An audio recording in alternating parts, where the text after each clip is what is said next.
मुल्क के अंदर इस वक्त पोलराइजेशन इतनी ज्यादा है कि सियासी तौर पे कोई भी अपनी पोजीशन से पीछे हटने की इस वक्त रवादार नहीं हो सकता। अनफॉर्चुनेटली मुल्क की सियासत इस नहज पे आ गई है कि जो भी लचक दिखाएगा उसको अपनी बका का खतरा रहता है। चंद हफ्ते पहले हुकूमत ने पाकिस्तान तहरीक इंसाफ के ऊपर बैन लगाने की बात की और उस वक्त बड़ी तशवीश का इजहार किया मुख्तलिफ सियासी हलकों ने कि एक सियासी जमात के ऊपर अगर बैन लगेगा तो किस तरीके से पोलिटिकल स्टेबिलिटी आएगी। लेकिन होना कुछ ऐसा हमने देखा कि चंद ही दिनों में बैन से लेके गुफ्तगू सोच विचार तक और अब शवाहिद को इकट्ठा करने और उसके बाद फाइनली कल बैठकर बात करने तक आ चुकी है। हुकूमत ने बड़े हद तक इस हवाले से बैक ट्रैक किया है अपनी उस एक्सट्रीम पोजीशन से।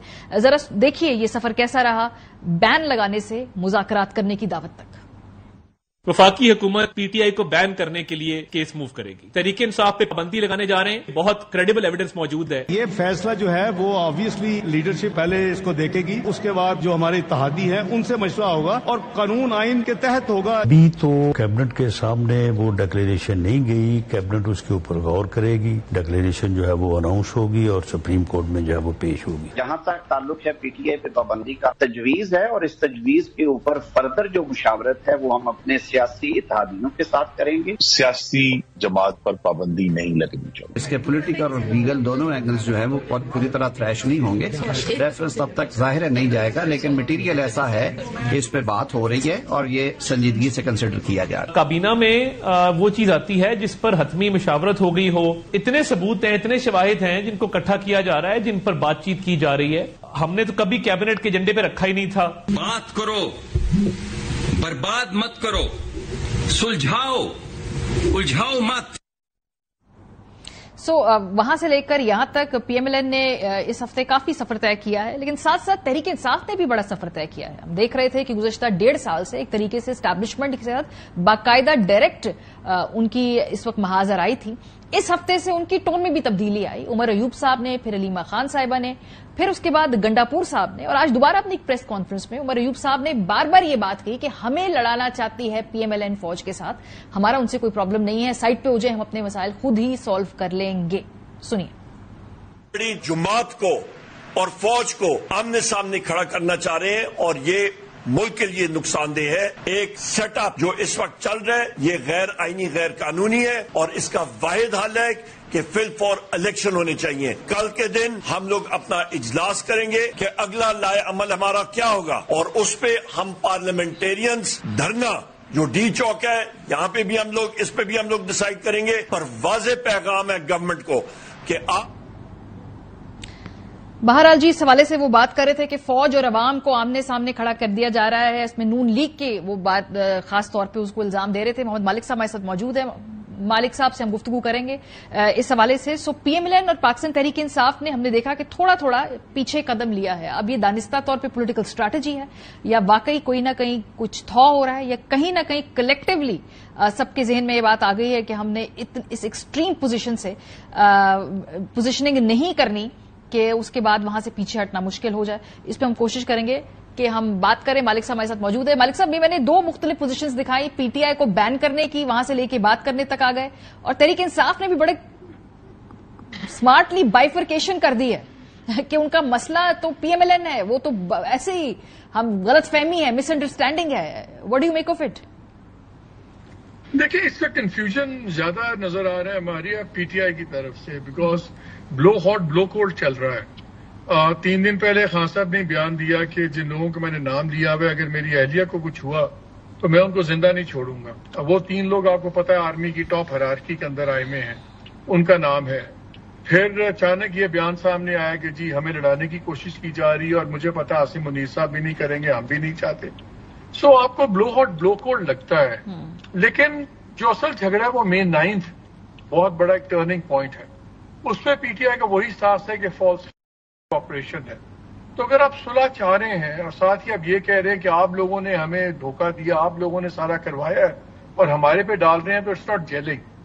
अभी तक अब कई लोग इनके स्टाफ को, जो मुझे तो बड़ा पसंद आया कि चले कोई ऑलिव ब्रांच आई, कोई बातचीत की गुंजाइश नजर आ रही है, लेकिन दूसरी साइड से शायद तासुर ये लिया जा रहा है कि कमजोरी की निशानी है। बिकॉज जब आपने जुमे को कहा कि पूरी नेशन वाइड हम स्ट्राइक कॉल देंगे, फिर आप एंड में पीछे हट गए, जमात इस्लामी आ गई, एक्सक्यूज दिया गया कि اجازت نہیں ملی تو اجازت لیتے تو اس ملک میں کوئی دوسری وہ دھرنے ہوتے ہیں.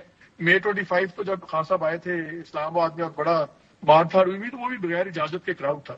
تو سمجھا یہ جا رہا ہے کہ شاید پی ٹی آئی میں وہ کیپیسٹی نہیں ہے، اسٹریٹ کیپیسٹی. اور جو ہاکس ہیں دوسری سائڈ پہ، چاہے وہ اسٹیبلشمنٹ کے ہیں یا گورنمنٹ پہ ہیں، ان کا تو ہمیشہ سے یہ آرگیومنٹ رہتے ہیں کہ جی یہ ٹویٹر کے اوپر تو شیر ہیں سارے، ٹویٹر پہ بہت زیادہ پریزنس ہے، سڑکوں پہ ان کی نہیں ہے، تو ہم کیوں پریشان ہوں.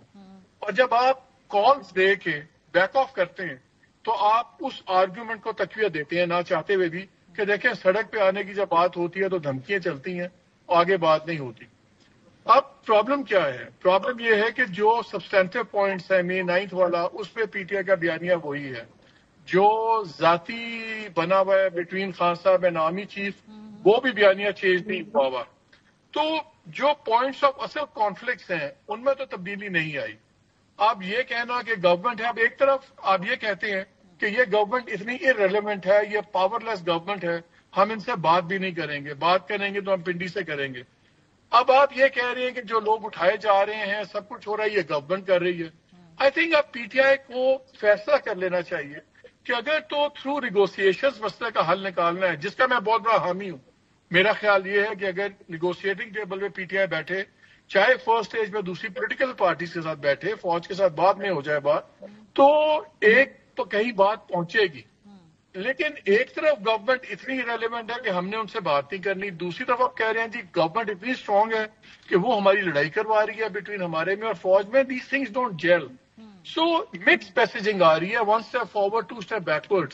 آئی تھنک اب یہ فیصلہ پی ٹی آئی کو کر لینا چاہیے کہ کیا انہوں نے طاقت کے بل پر مجبور کرنا ہے پنڈی کو ہمارے سے بات کرنے پہ، یا آپ نے ایک درمیانی راہ لانی ہے.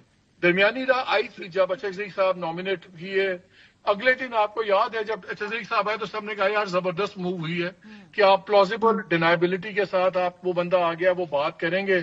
اگر Peoples Party P M L N سے بات چیت بڑی تو چلے کریڈٹ ہم شیئر کر لیں گے، ناکامی ہوئی تو ان کا انیشیٹو تھا. لیکن اگلے دن بیانات آگے سب کے، وہ جی اچھک صاحب نے تو بار بار ہمارے پہ اصرار کیا، منت کی، تو ہم نے کہا چلیں آپ یہ حجت تمام کر لیں. اب ایسے نہیں ہوتا، یا آپ نیگوشیٹڈ پہ جائیں یا اب آج اگر آپ میرے سے پوچھیں تو میں جینوئنلی کنفیوزڈ ہوں کہ اس وقت پی ٹی آئی کا اینیمی نمبر 1 کون ہے. ٹھیک ہے، اور کمیونیکیشن تو اور اس کی کوآرڈینیشن کل تک میں بہت کلیئر تھا کہ اٹ از بٹوین خان صاحب اینڈ دی آرمی چیف. اب ٹوڈے آئی ڈونٹ نو کہ سڈنلی کیا شہباز شریف زیادہ امپورٹنٹ ہے، نواز شریف لیکن مالک صاحب وہ ہمیں سیکنڈری یہ ہے. بھی دیکھنا ہے نا کہ کیا یہ ایک کنٹرولڈ قسم کا نیریٹو ہے جس میں آپ علیحدہ کر رہے ہیں اور ایک بیانیہ بنانے کی کوشش کر رہے ہیں، یا یہ بیک ٹریک کرنا ہے. لیکن ساتھ ساتھ ایک اور بات کہ حکومت کے لیے اس وقت تحریک انصاف بڑا پرابلم ہے، بیکاز یہ تیسرے چوتھے مہینے میں 2 دھرنے کم جلسے آ گئے ہیں. کہ should the government be worried? No, government should only be worried. Disruptive جو گورنمنٹ ڈسرپٹ نہیں ہوتی تو گورنمنٹ چلتی رہتی ہے. نواز شریف صاحب نے بھی اپنی گورنمنٹ چلا لی تھی 136 دنوں کے دھرنے میں. گورنمنٹ چل جاتی ہیں، ڈسرپٹیو تب ہوتی ہیں. گورنمنٹ کو فکر تب ہوگی اگر confrontation between army and Imran Khan صاحب کم ہوتی ہے. گورنمنٹ کی فکر تب ہوتی ہے اگر یہ ایکویژن ہے جو ان کے پاس علاج نہیں ہے عمران خان کا پولیٹیکل، انہوں نے آؤٹ سورس کر دیا ہوا کہ let the army take care of ہم، پھر بعد میں ہم دیکھ لیں گے. اور لیکن پی ٹی آئی کو بڑا سیریس کرنا ہے کہ پہلے اٹ واز بٹوین 2 انڈیویجولس. شروع میں سارے کہتے تھے دیکھیں جی یہ 2 شخصیات کی جنگ ہے. May 9 کے بعد یہ P T I versus institution ہو گئی. اب پہلے اس انسٹیٹیوشنل جو گریونس ہے اس کو پی ٹی آئی نے کیسے ہینڈل کرنا ہے وہ ہمیں ابھی نظر نہیں آ رہا. اگر May 9 سے پی ٹی آئی کی لیڈرشپ اپنے آپ کو ڈسٹینس نہیں کرتی، اگر جو ٹویٹر کے اوپر ذاتی حملے اب بھی تمام ملٹری ٹاپ لیڈرشپ کی خاندانوں کے اوپر جو جملے چل رہے ہیں وہ ابھی بھی چل رہے ہیں. پی ٹی آئی کا میرے خیال میں سب سے بڑا مسئلہ جو ان کا ڈیجیٹل ونگ ہے اس کی پالیسی اور جو ان کے لیڈرز کی اسٹیٹڈ پالیسی ہے اس پہ بڑا فرق ہے. اب رؤف حسن صاحب آپ بھی جانتے ہو، میں بھی جانتے ہو، پرائیویٹلی وہ بیچارہ دیوار میں ٹکرے نہیں مارتے تھے صرف، لیکن وہ کتنا دکھی تھے کہ ڈیجیٹل والے کیا کرتے ہیں، ان کو پتہ نہیں گراؤنڈ ریئلٹیز کیا ہیں، چیزوں کو ذاتی کر دیتے ہیں. اسی کیس میں ان پہ کیس چلنے لگا پیکا کورٹ کے اندر. اور میں تو اپنے شو میں بھی کہا مار رہا بار بار یو گاٹ دا رانگ مین. وہ بیچارے کو اندر کر دیا یو گاٹ دا رانگ مین. بہت شکریہ. اب جب ہم بہت شکریہ.